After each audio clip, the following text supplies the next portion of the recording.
overall, as he opens up this book, he says, here's the reality and how we're communicating about the issue of pornography. Christians are losing the personal battle with pornography. And one of the ways you see that the research shows that there is almost no distinction between what Christians and non-Christians watch. Now, that is not good news, as we as the church are supposed to be holy, distinct, and set apart.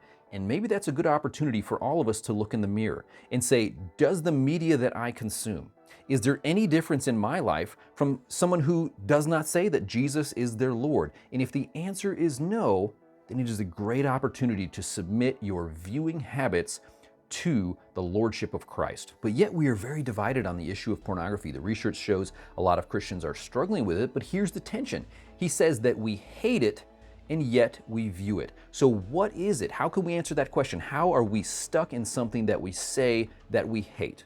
And part of that paradox comes from this issue of our heart versus our body. And so he says that in the church today, we tend to emphasize our heart, that the heart is really all that matters. And I think you could try to make a case on the importance of the heart, taking the words of Jesus, for example, in Matthew 5. So he said, it's not enough to just not have adultery, but if you look at a woman lustfully, you've essentially already done it in our heart. And he pointed frequently to the Pharisees who on the outside, they had everything looking really good, but he challenged them, no, you must clean the heart first.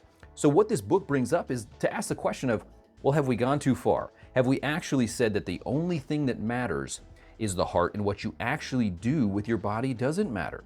And in regard to this, he says that the conservative Protestant church has a weak theology of the body. And he points us back to that Set Free Summit in 2016, where the speaker who gave the workshop for the theology of the body, he was actually a Catholic priest and not even in the conservative Protestant denomination. Let me know what you think in the comment section. Do we have a weak theology of the body? Are you hearing people teach in the conservative Protestant church that what you do doesn't matter? The only thing that actually matters is your heart. I mean, there's almost a hint of Gnosticism there, like you see in the book of 1 John, where he talks about there are some false teachers saying what you do with your body doesn't matter because your body is physical.